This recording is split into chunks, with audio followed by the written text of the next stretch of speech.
Okay mga kagis, magandang araw po. And for today's episode po natin, wala po tayong fishing dahil nasa trabaho pa po si Kahagis. Then for now, pakikita ko po sa inyo itong aking reel. Ito pong reel na to is Kasking Royal Legend na 1000 series po, pang ultralight. So dahil po sa mainit po ang panahon ngayon, so mag-ultralight gaming po tayo this coming week. Depende po sa sitwasyon po ng tide or condition po ng tubig. Kung high tide, okay po, doon lang po tayo sa malapit. At kung low tide po, hindi ho muna tayo mag-ultralight. At magbo-bottom fishing po tayo ng medium heavy. Yung usually yung ginagamit po natin. So bakit ho ba pinakita ko sa inyo itong ating fishing reel na Kasking 1000 Royal Legend? Kasi po, ito po may problema. So, sa mga reel po, kahit anong brand po, may encounter ho natin ang ganitong problema. Ano ho ba yung nagiging problema ho? Marami ho nagiging problema ang reel. So, di na natin pag-uusapan yun at ang pag-uusapan po natin kung ano po yung problema nito. So, ang main po na problema po nito is ang anti-reverse lock. Ang anti-reverse lock po ay makikita nyo sa ilalim. Ito po, yung gearing ratio niya, yung gearing lock nyo niya. Ito, sa rotation. Sa rotation lock po niya. Ito po siya. Counter tsaka reverse. So kung ito po sa ilalak nyo, automatic po dapat, hindi po siya babalik. Hindi po siya babalik. Automatic po, titigil siya rito. Yan. Kumbaga titigil, yung may lock siya, may stopper.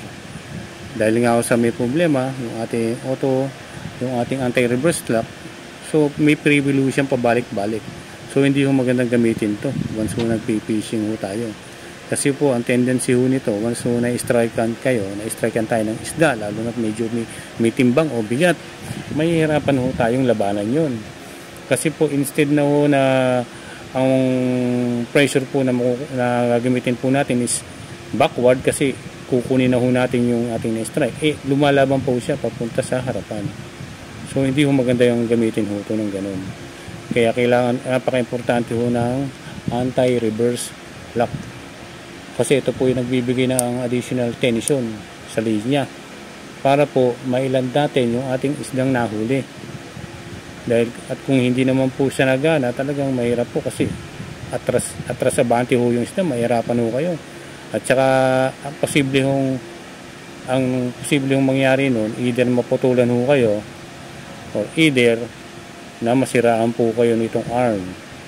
Kasi dalawa ho yan pupuwersahin nyo, then lumalarga, either putulan tali or sira ho yung arm o magkakaroon ng problema sa gearing mo sa loob.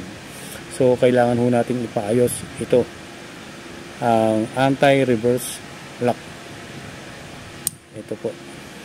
So kahit anong brand po, meron pong gantong problema. Hindi lang po sa Kasking Royal Legend, hindi lang po sa kung anong brand, Shimano, Daiwa, kung ano, lahat po yan meron ho na nagiging problema na hindi ho natin masabi kung bakit.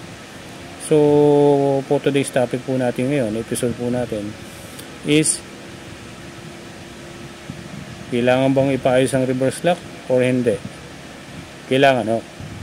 At gaano ho bang kaimportante ang anti-reverse lock sa ating fishing reel? So yan po ang ating aalamin po ngayon, dahil ipagagawa po natin to mamaya at papanoorin ho natin kung paano ho ba at bakit ho ba nagka-problema ang ating anti-reverse lock, mga kabis. Okay, so for now po, nasa trabaho pa tayo, then mamayang gabi dadalhin ho natin to doon sa tao na gagawa po nito. Hindi po ako, kasi po una po sa lahat, wala pa akong experience na hindi po ako ganong biyasa sa pag-open po ng fishing reel. So ang fishing reel ho, kung halimbawa po kayo magpi-fishing at gusto niyo buksan at i-maintenance po ninyo, kailangan ho, may skill ho kayo o meron ho kayong idea kung paano nyo ibabalik or kapag kinalas nyo, kaya nyo ibalik. So hindi ho basta-basta na ang liit nito is kumbaga papangahasan ho nating buksan, hindi ho ganon. So medyo maselan po pagdating ho sa ganitong fishing reel, lalo na po yung kung pag binili nyo medyo mahal. So huwag nyo papangasan, dalhin nyo doon sa taong marunong, sa mga shop at doon nyo paggawa. Mura lang naman ho yung pa-maintenance ito. So kaysa naman ho sa bumili pa kayo ng bago dahil nasira ho natin, so ipagawa na lang ho natin. So dadalhin ho natin mamaya po to. So stay tuned po at itutuloy po natin ang ating episode regarding po sa reverse lock ng ating fishing reel. At ano ho ba to? Kung gaano kahalaga ho ba ito? Stay tuned po. Mamaya na ulit.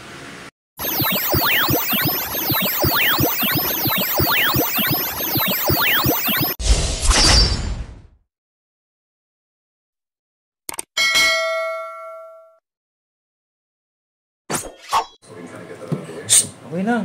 Ngayon, nangaham kasi yan eh. Kaya ganyan eh. Ayan din. Casking. Casking 1,000. So, alin ang nawala dito? Hindi ko bigla siyang nawala eh. Ay, puta. Ano? Bakit? Putol? Freewheeling ah. O freewheeling nga. Kaya anong ginamit ko siya, sabi ko, naku, hindi pwede to.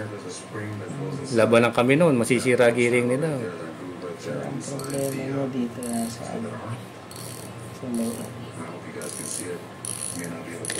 Nasa Pujera kami niya nung bigla siya na ganyan eh.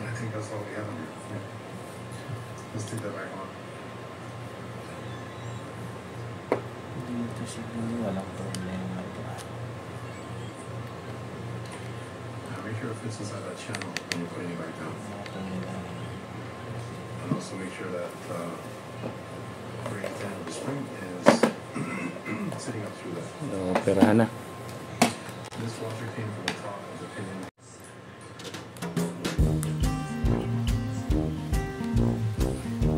Ginawa mo, di binuksan-buksan ko. Ano?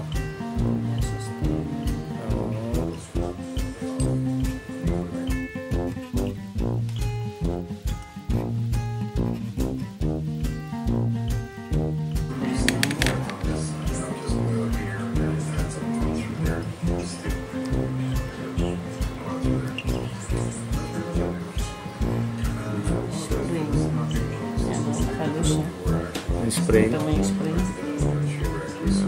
Oh, paano na naputol? Hindi naman. Parang putol. Putol? Kasi yan yun, ito yun eh. Oh.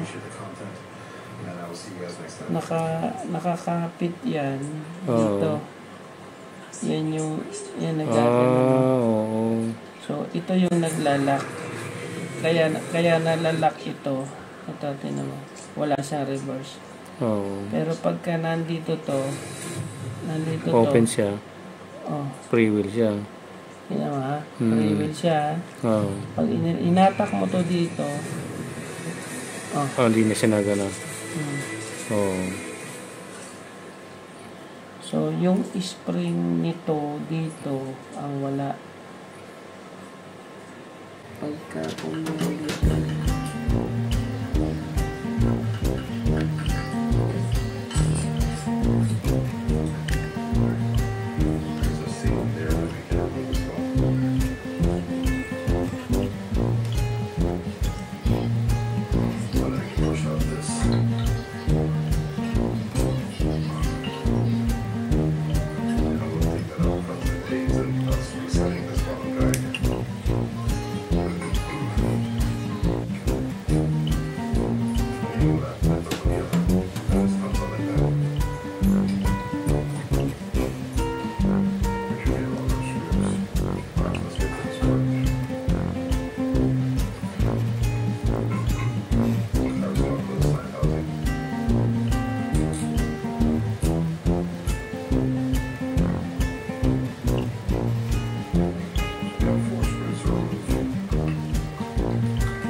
siya. Namugmug na ano na siya. Siguro gawa rin ng asin. Oo. Bakit kasi? Alam mo magkano yung singil ni Jericho dyan? 50 oh. Palit siya ng berry.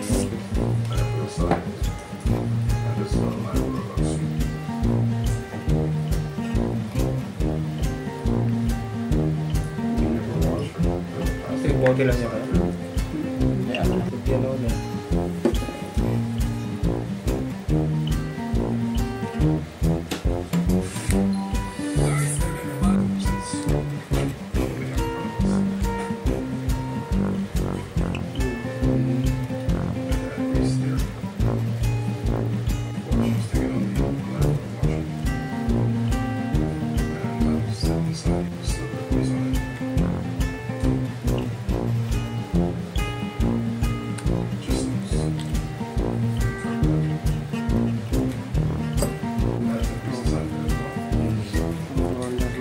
Yung isa nadali ko dito yung pwede. Gusto ko lang yung arm. Yo. Uy! Ayun.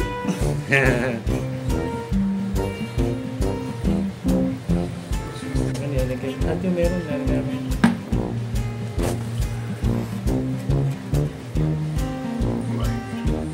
Ito, ng bearing.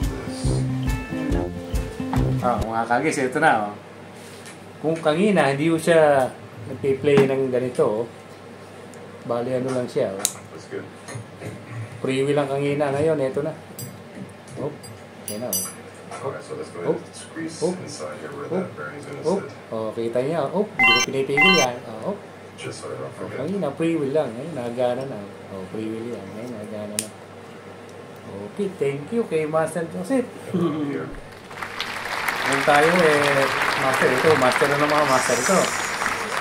Master Joseph. Master Chamba. Oh. And over here. Asan yung sa'yo? Nakagalitan. Tingnan ko nga. Ito natin. Kumpara natin yung UL mo sa I'm gonna piece inside that hole where that sleeve goes in. nagana na po, mga kagis. Oh. Gagamitin natin ito ngayon.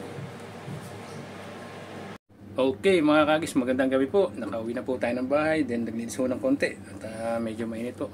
So ito na po yung Royal, Casking Royal Legend po natin na 1,000. Okay na po siya. At nagawa na po ni Master Joseph. Nagawa na po ng paraan. Kung dati po isa nag-ano siya, nagpi-freewheeling. Yan parang ganyan. Kahit anong natin, pabalik-balik na ho. Ngayon ho, nagana na. Ito po yung safety lock. Yan po. Ano po. Anti-reverse lock po. Nagawa na po. So makikita niyo kung paano niya ginawa. Bibili po kayo. So may mga paraan din naman po na po pwede naman pong gawin natin ang mekos-mekos. Ika nga, sabi nga ni Master Joseph, ika nga DIY. Pwede naman po natin palitan. Kasi may mga komplikadong pyesa ho na wala naman talaga mabibilihan. So gagawan ho ng paraan yun sa pamamagitan po ng katang-isip po ni Master Joseph. So okay naman po, accurate naman ho. O yan o, nagana na. So gagamitin na ho natin to this coming weekend po. Ultralight po. Mag-ultralight po tayo. Depende po sa tide ng tubig, sa kondisyon po ng tubig o ng dagat. Titinan po natin ang lalim niya. Kung high tide po, doon lang ho tayo sa bukana. At kung low tide, magmamalalim ho tayo. Doon ho tayo medyo malayo. Kasi agapain ho natin yung isda. So okay po, marami pong salamat mga kagis. At salamat po Master Joseph sa pagre-repair niyo po. At magandang idea po. Share po na idea para po sa ating fishing reel na Casking Royal Legend po. Maraming po salamat, Kagis TV po. Sana po may natutunan po kayo. Sige po, bye-bye.